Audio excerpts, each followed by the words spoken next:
Previously on Breath of Fire.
Welcome to a fine gaming experience, everyone.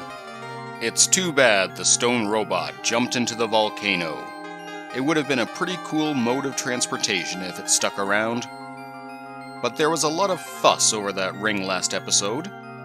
In Japan, it's called the Hero Ring, which is appropriate since only the hero can wear it. It's a pretty nice accessory too, as it boosts our strength by 10. If you're wondering, it still wouldn't have been enough to help against the gremlin with how high his defense was. But this shrine seems pretty important, so let's head inside. Some solo training for the hero here. We're finally going to unlock a new ability for him, and it's a doozy.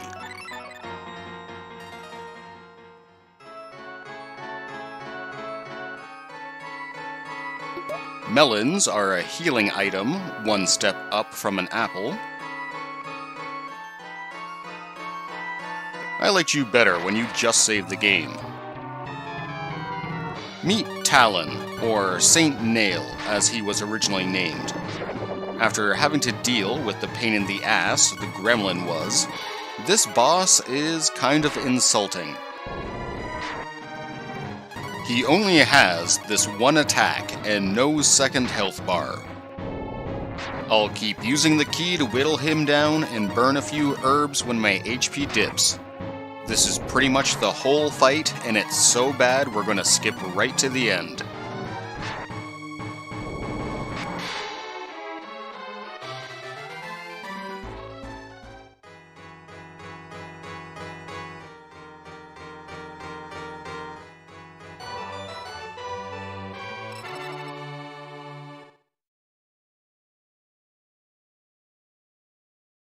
So what did we unlock? Our hero can now transform into an elemental dragon in battle. I'm sure you don't want to wait, so let's see it in action.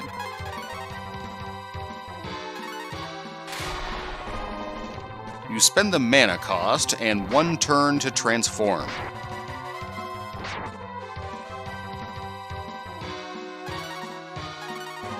Our attack changes to a piercing magic blast that does great damage. You don't have to pay any mana upkeep or such either. It is expensive enough though, you can't use it every encounter, but it works great against bosses.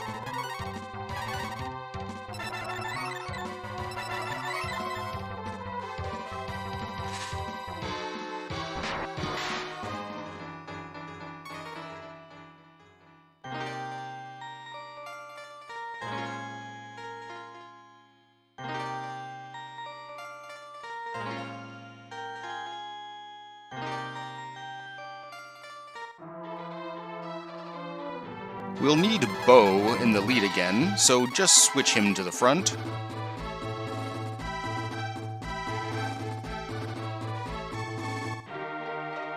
This poor fellow has been cursed to keep moving until he drops by some nearby fairies. We can't do anything to help him quite yet, though.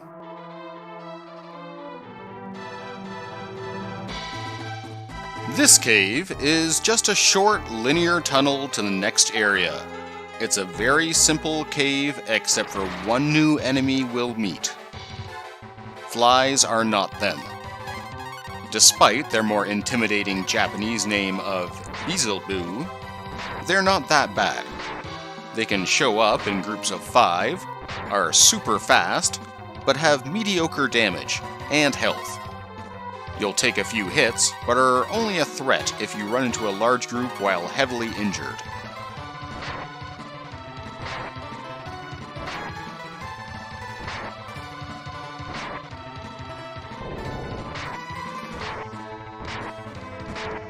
We'll be seeing a few new enemies this episode.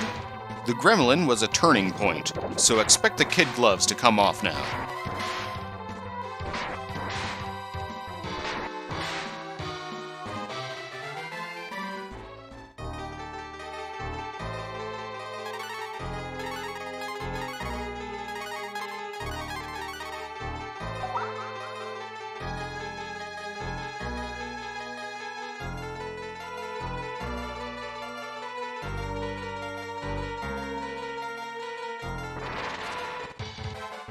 Shadows. Fucking shadows. These are the enemies I hate. They have a pathetic melee attack, but 3 annoying status effects. Curse lowers our luck, so we aren't likely to dodge or critical. It's really not that bad. Paralyze will put one character out of commission for up to 4 turns. Damage won't wake them either, like how some game sleep spells work. The last spell they have is Shock, which is a chance at instant death. Since it's wisdom-based, it's about a 1 in 4 chance on Nina, and a 1 in 3 on anyone else. Shock and Paralyze can be a very scary combo together.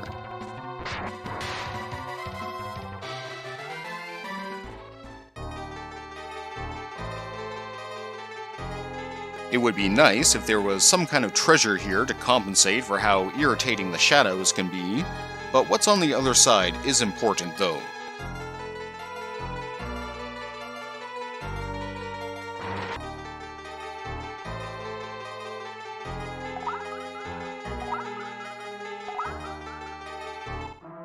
Interestingly, this region will forever be stuck at daytime, and the enemies are ones from the very start of the game. We can't do anything with that odd dragon seal for a very long time. Welcome to the Golden City of Auria, where, hey,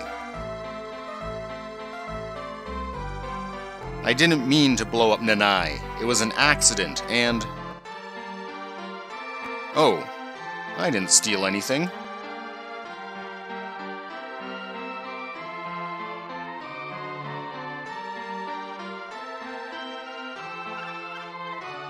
The prison clothes are hidden in the corner and raise fate by a whopping 20. Bo needs more defense though, which we can take care of soon.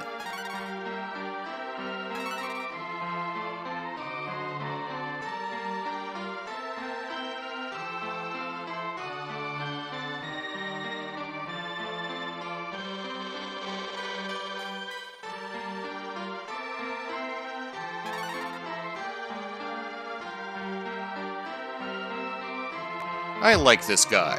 He could leave any time, but just finds the prison beds really comfy to sleep in. If the guards catch us again, he'll keep opening the door.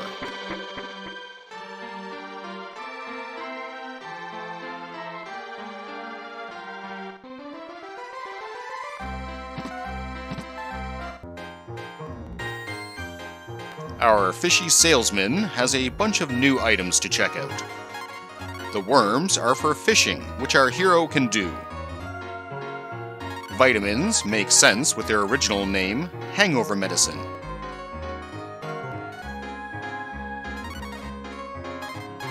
The pouch was called wallet with string. The rod is also needed to go fishing. And the gold bar is ultimately our goal in this town, but we're very low on funds right now. So I'm just going to buy the rod, the pouch, 1 vitamin, 18 worms, and then sell some stuff. I'll spare you the sound of 18 purchases in a row.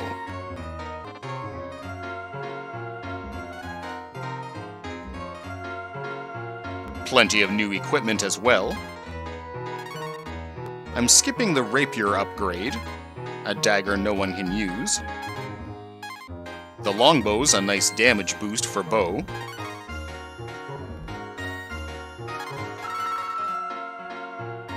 I can't trade in my boomerang for that yet.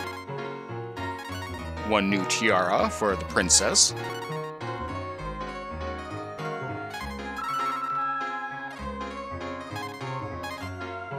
Finally, some good armor for bow. Still has the lowest defense, however.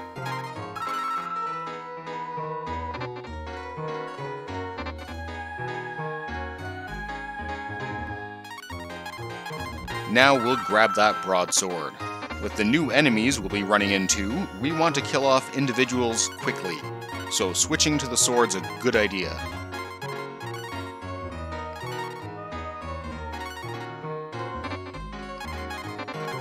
Just don't forget to put him in the front row again. There's a little bar upstairs we can check out.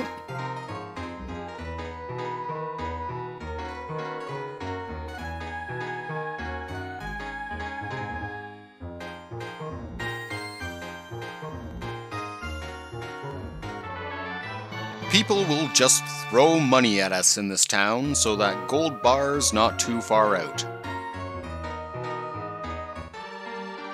This room isn't hidden that well, but I'll take another life too.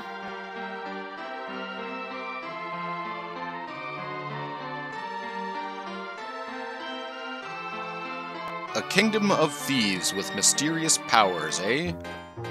The people in this town talk a lot about them if you poke around.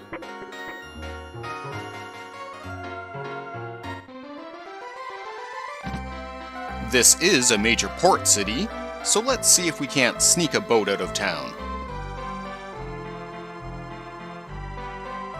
The twinkle effects really make it look like the ship is made of gold too.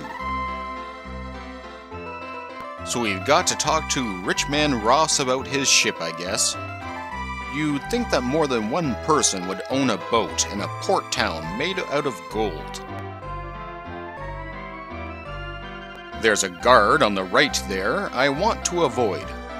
Get too close to him and we'll get thrown back in jail.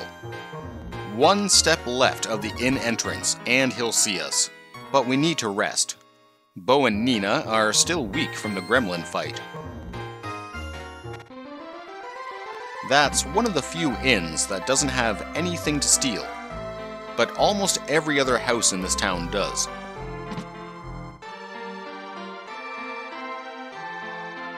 More people in games should react like this to strangers in their house, especially when I start leaving with their property.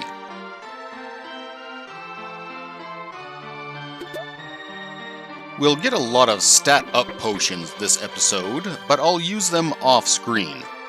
Like the hero ring showed us, stat-ups are helpful, but not game-changing.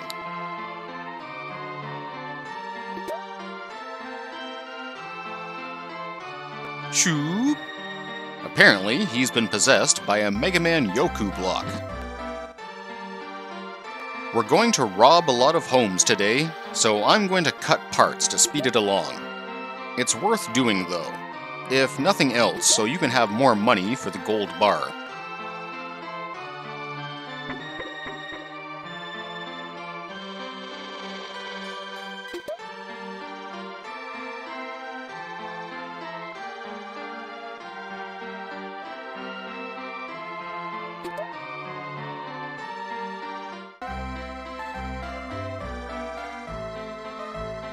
This lady really embodies the spirit of Auria, and that money can solve all their problems.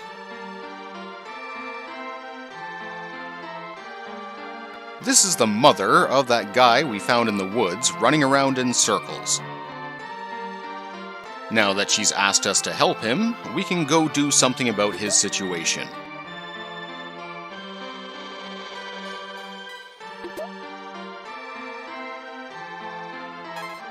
The Smart Ring is another nice accessory, giving a small boost to intelligence and magic defense.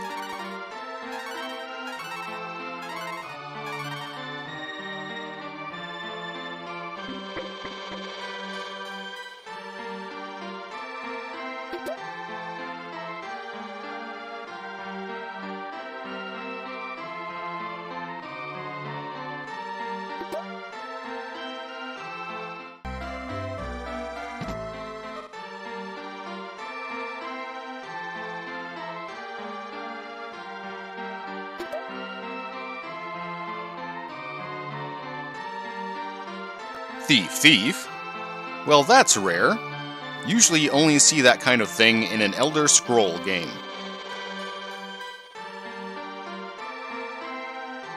Easy to get back out of jail though, and we're not done in that house.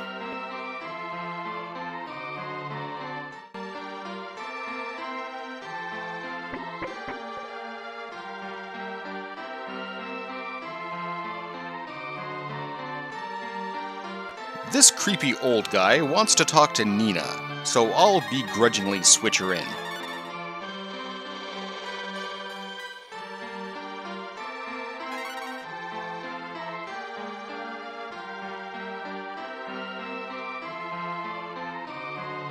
Such a weird visual for a back rub. But look at all that money. That's about a third of the gold bricks cost right there.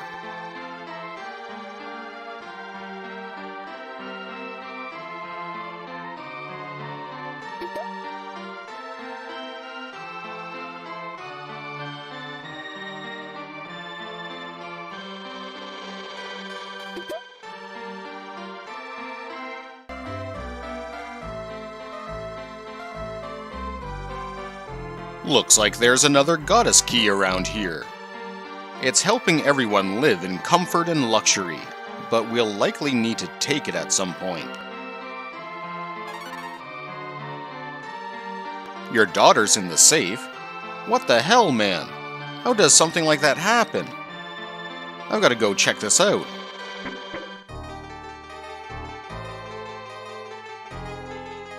You can see her trapped at the top of the screen there. Well, damn. We can't open these locked doors yet, so she'll have to wait.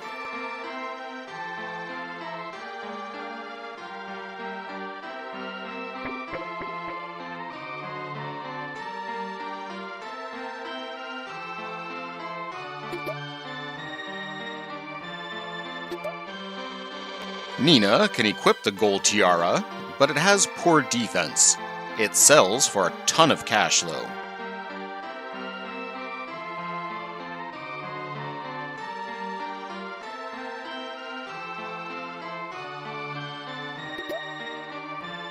Well, that's all the petty robbery we can do in Auria.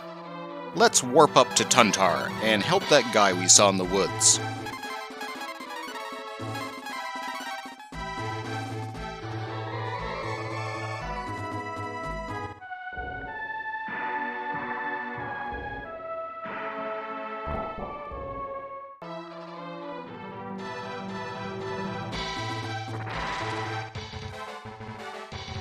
Another new enemy, the Tronk. Originally named Treants, they were yet another Dungeons & Dragons reference.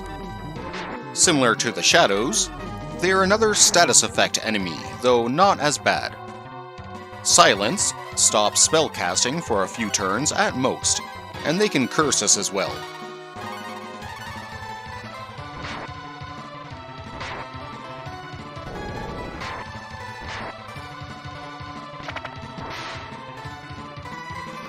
An annoyance of an enemy at most. First, we'll go talk to the fairies directly and see what they have to say about this.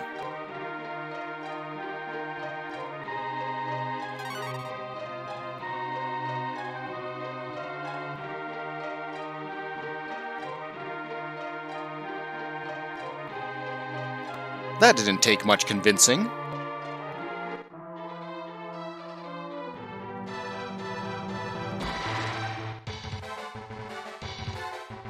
The fungus is an interesting opponent. They were named Gelnid in Japan, but I'm not sure if that's some kind of reference. Their basic attack is pretty weak, but they have an earthquake spell you have to be ready for. I like to think of them as revenge for giving us the key so early on.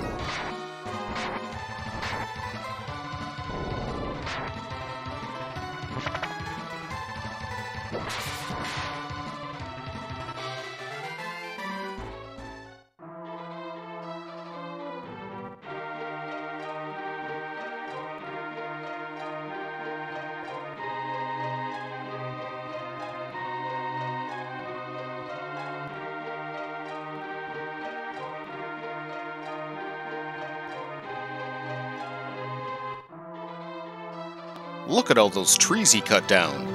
The fairies were probably hoping he'd just leave, but eventually had to do something.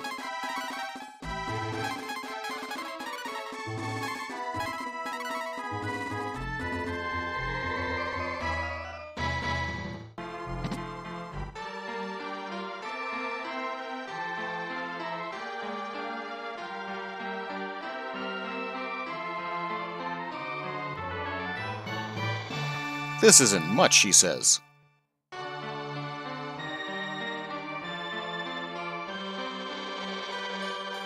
He was going to help the Dark Dragons. Probably for the best the logging was stopped.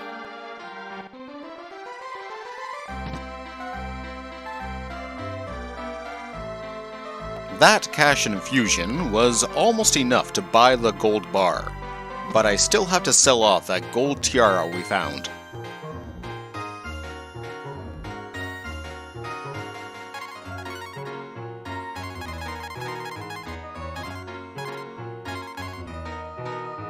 $13,000 for that tiara.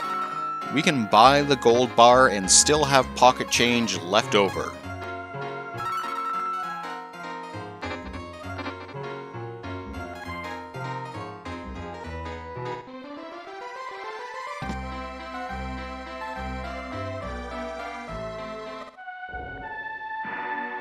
Well, that was an unusual journey today.